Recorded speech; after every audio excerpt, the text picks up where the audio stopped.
Assalamualaikum warahmatullahi wabarakatuh. Perkenalkan, nama saya Askarijal Asindiki dari kelompok 3. Di sini saya akan menjelaskan tentang kriptografi dasar. Yang pertama, terminologi kriptografi. Kata kriptografi berasal dari bahasa Yunani, yaitu krypto, artinya hidden atau secret, dan graph, artinya writing, artinya secret writing, atau dalam bahasa Indonesia yaitu tulisan rahasia. Nah, definisi lama. Kriptografi adalah ilmu dan seni untuk menjaga kerahasiaan pesan dengan cara menyandikannya ke dalam bentuk yang tidak dapat dimengerti lagi maknanya. Kriptografi berkembang sedemikian rupa sehingga tidak lagi sebatas mengenkripsi pesan, tetapi juga memberikan aspek keamanan yang lain, sehingga mendapatkan definisi baru, yaitu kriptografi adalah ilmu dan seni untuk menjaga keamanan pesan. Pada prinsipnya, kriptografi memiliki 4 komponen utama, yaitu yang pertama, plain text, yaitu pesan yang dapat dibaca. Yang kedua, ciphertext, yaitu pesan acak yang tidak dapat dibaca. Ketiga, key, yaitu kunci untuk melakukan teknik kriptografi. Yang keempat, algoritma, yaitu metode untuk melakukan enkripsi dan deskripsi. Kemudian, proses yang akan dibahas meliputi 2 proses dasar pada kriptografi, yaitu enkripsi dan deskripsi, dengan key yang digunakan sama untuk kedua proses di atas. Penggunaan key yang sama untuk kedua proses enkripsi dan deskripsi ini disebut juga dengan secret key, shared key, atau symmetric key. Nah, berikut ilustrasinya. Enkripsi. Enkripsi adalah sebuah proses menjadikan pesan yang dapat dibaca atau plain text menjadi pesan acak yang tidak dapat dibaca atau ciphertext. Berikut adalah contoh enkripsi yang digunakan oleh Julius Caesar, yaitu dengan mengganti masing-masing huruf dengan 3 huruf selanjutnya, yang mana disebut juga additive atau substitution cipher. Berikut contohnya. Plain text, yaitu rumah, dan ciphertextnya itu XASGN, motor, ciphertextnya SUZUX, QUSVUX. Deskripsi. Deskripsi merupakan proses kebalikan dari enkripsi, di mana proses ini akan mengubah ciphertext menjadi plain text dengan menggunakan algoritma pembalik dan key yang sama. Contohnya, yang tadi XASGN diubah menjadi rumah, SUZUX menjadi motor, QUSVUX menjadi kompor. Substitusi. Langkah pertama adalah membuat suatu tabel substitusi. Tabel substitusi dapat dibuat sesuka hati dengan catatan bahwa penerima pesan memiliki tabel yang sama untuk keperluan deskripsi. Bila tabel substitusi dibuat secara acak, akan semakin sulit pemecahan ciphertext oleh orang yang tidak berhak. Contohnya seperti gambar di samping. Untuk data asal rumah akan diubah menjadi XASGN.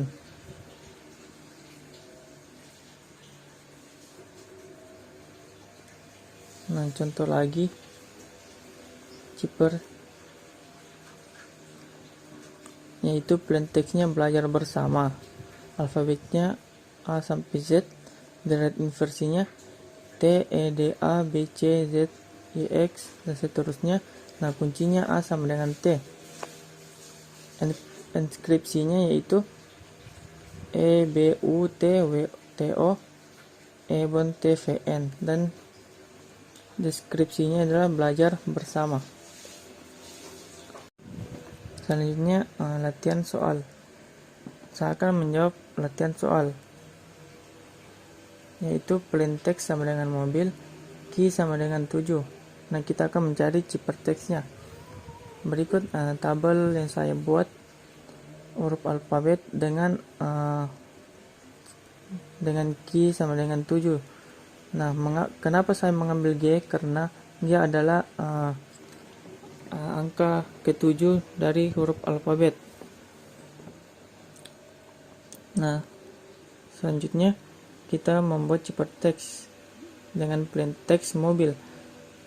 Huruf yang kita ambil adalah M, O, B, I, L. M memiliki ciphertext yaitu S, sedangkan O sama dengan U, B sama dengan H, I sama dengan O, L sama dengan R. Nah, menjadi SUHOR untuk ciphertext dari mobil. Nah, selanjutnya plain text sepeda dengan key sama dengan 5. Nah, berikut tabel yang saya buat dengan key 5, yaitu dengan awalan huruf E. Nah, huruf yang diambil yaitu S, E, P, E, D, A.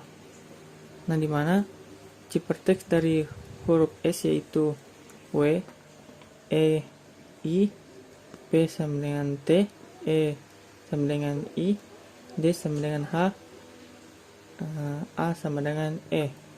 Jadi ciphertext dari plain text sepeda adalah W, I, T, I, H, E. Mungkin itu saja yang bisa saya sampaikan, dan selanjutnya akan dilanjutkan oleh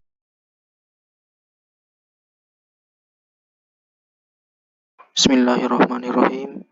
Assalamualaikum warahmatullahi wabarakatuh. Perkenalkan, saya Ahmad Ali Ramli akan menjelaskan atau melanjutkan materi yang kedua, yang materi dari Askari Al-Asdik sekaligus menjawab latihan yang kedua. Di sini saya akan menjelaskan mengenai mutasi. Mutasi ini merupakan salah satu teknik inskripsi yang terpenting adalah permutasi atau sering juga disebut transposisi. Teknik ini memindahkan atau merotasikan karakter dengan aturan tertentu. Prinsipnya adalah berlawanan dengan teknik substitusi. Jadi dalam teknik substitusi, karakter berada pada posisi yang tetap tapi identitasnya yang diacak. Jadi pada teknik permutasi ini, identitas karakternya tetap namun posisinya diacak. Jadi sebelum dilakukan permutasi, umumnya plain text terlebih dahulu dibagi menjadi blok-blok dengan panjang yang sama. Jadi berikut prinsip dari permutasi. Jadi kalau kita lihat di sini, di atas itu merupakan blok yang akan kita selesaikan, yang akan dipermutasi. 1, 2, 3, 4, 5, 6. Jadi 1 itu mengarah ke ujung ke 6, ke 6 bawah, terus 2 tetap terus ke bawah 2, 3 terus bersilang ke 4, 4 bawah, terus ke 4, berada ke 3 bawah, terus 5 tetap ke 5, dan 6 berada paling depan. Nah, ini adalah jawaban dari latihan 1.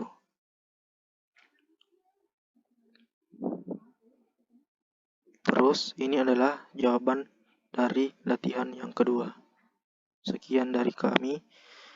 Assalamualaikum warahmatullahi wabarakatuh, dan akan dilanjutkan oleh materi selanjutnya.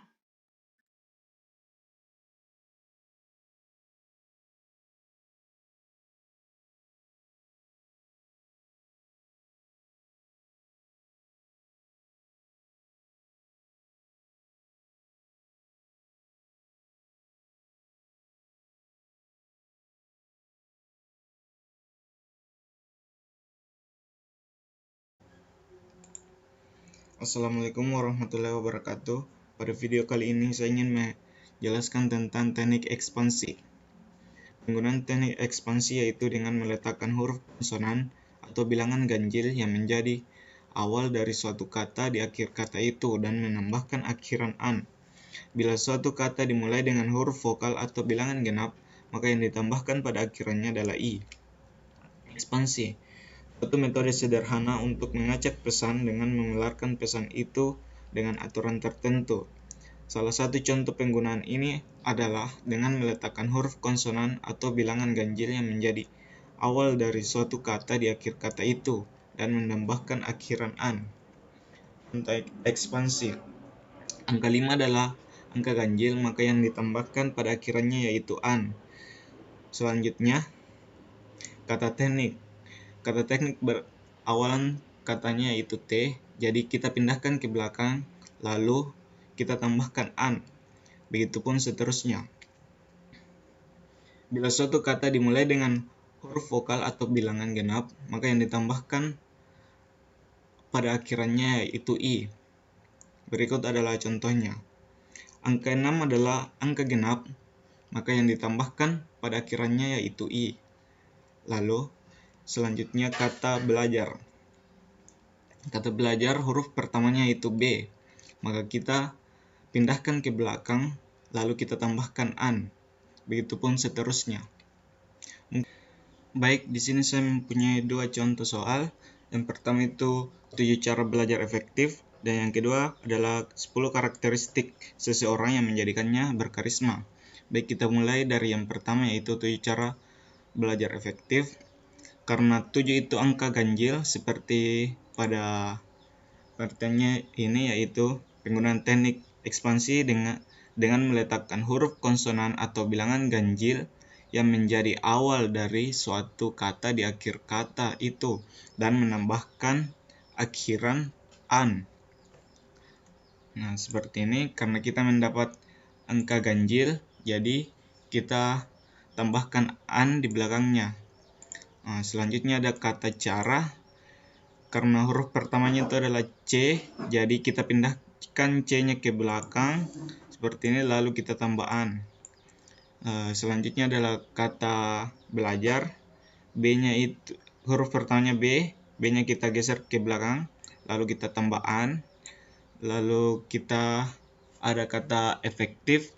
Karena efektif itu huruf pertamanya adalah E, yaitu huruf vokal, jadi kita menggunakan i di belakangnya. Seperti pada penjelasannya ini, bila suatu kata dimulai dengan huruf vokal atau bilangan genap, maka yang ditambahkan pada akhirannya yaitu i. Seperti ini, kita tambahkan di belakangnya i.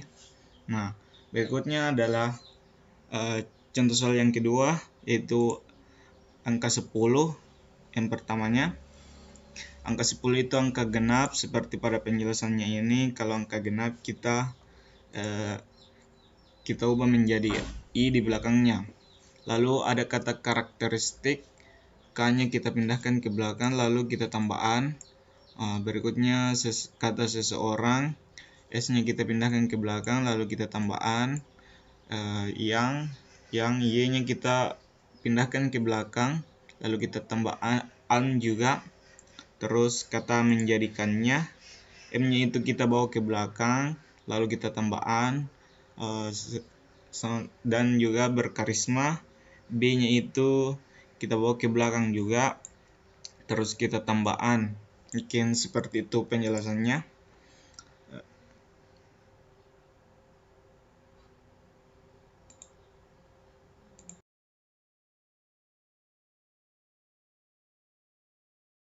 Assalamualaikum warahmatullahi wabarakatuh. Perkenalkan, saya Idul Sawitra Jambu, kelas PTKC 2018 dari kelompok 3. Langsung saja saya akan menjelaskan tentang pemampatan, yaitu di mana pemampatan adalah mengurangi panjang pesan atau jumlah bloknya adalah cara lain untuk menyembunyikan isi pesan, yaitu di mana contohnya sangat sederhana, yaitu menggunakan cara menghilangkan setiap karakter ketiga secara berurutan. Kemudian ada pun karakter-karakter yang dihilangkan, disatukan kembali dan disusulkan sebagai lampiran dari pesan utama dengan diawali oleh suatu karakter khusus. Dalam contoh ini digunakan. Langsung saja saya akan menjelaskan tentang 10 karakteristik seseorang untuk menjadikannya berkarisma. Di mana yang pertama itu ada memiliki kepribadian yang menawan. Dimana kepribadian yang menawan di sini contohnya bagi seorang wanita. Wanita akan menilai kepribadian seorang pria dari bagaimana cara memperlakukan wanita. Kedua ada percaya diri. Dimana di sini diperlukan sifat percaya diri agar kita selalu yakin dan percaya dengan kualitas dan kemampuan diri kita sendiri. Ketiga ada memiliki mental yang kuat, dimana dengan mental yang kuat kita bisa menjalani kehidupan dengan lebih mudah dan menikmati setiap proses yang terjadi dalam hidup kita. Keempat ada tegas dalam berbicara dan bertindak. Di sini tegas dalam berbicara dan bertindak diperlukan karena kita bisa diandalkan karena dengan ketegasan kita untuk lebih bisa menentukan apa yang terbaik untuk kehidupan kita. Terus kelima ada selalu optimis. Dimana selalu optimis mencerminkan bahwa kita adalah pria yang penuh dengan kepercayaan diri untuk mendapatkan apa yang kita inginkan. Terus 6 rendah hati. Rendah hati adalah pengakuan atau pembuktian untuk seorang pria yang berkarisma, tidak pernah merasa paling sempurna dan selalu berusaha untuk memperbaiki diri. Terus yang ketujuh mudah beradaptasi atau bersosialisasi dan bergaul dengan siapa saja. Dengan mudah beradaptasi, bersosialisasi dan bergaul dengan siapa saja. Sini kita lebih mudah untuk mengetahui jenis orang dan lingkungannya, atau kita punya kecerdasan untuk berinteraksi dengan berbagai jenis orang dan kalangan. Yang kedelapan ada humoris. Humoris juga diperlukan untuk tidak hanya agar setiap masalah atau apa yang kita tidak terlalu membawanya sehingga akan merasa lebih tenang. Yang kesembilan ada mampu menghormati orang lain. Mana di sini mampu menghormati orang lain seperti contohnya perlakuan kita kepada orang lain dengan hormat, atau perlakuan kita kepada orang yang lebih tua. Kita harus lebih sopan, kita harus menghormati yang lebih tua. Seperti itulah. Yang ke-10 yang terakhir peduli pada penampilan. Dimana di sini penampilan kita juga harus menjaga penampilan kita agar kita tetap berpenampilan yang rapi di mata orang lain, karena penampilan juga diperlukan untuk merawat kebersihan, kesehatan dan kebugaran tubuh kita. Mungkin hanya itu yang bisa saya jelaskan tentang 10 karakteristik seseorang untuk menjadikannya berkarisma. Kemudian adapun 7 cara belajar efektif, yaitu yang pertama ada kita pertama-tama buat suasana belajar yang nyaman. Kemudian kedua merangkum pokok pembelajaran. Yang ketiga kita belajar bersama. Kemudian keempat memberikan metode mempersingkat atau memodifikasi menyerupai nama sesuatu agar lebih bisa dipahami. Kemudian yang kelima belajar dengan praktik. Kan jangan hanya materi tapi tidak melakukan praktik. Terus yang keenam belajar rutin tapi tidak terlalu lama. Kemudian yang terakhir belajar tapi tidak menghafal, atau maksudnya dimengerti tapi bukan untuk dihafal gitu. Terima kasih, mungkin hanya ini yang bisa saya jelaskan. Kurang lebihnya mohon dimaafkan. Wabillahi taufiq wal hidayah. Assalamualaikum warahmatullahi wabarakatuh.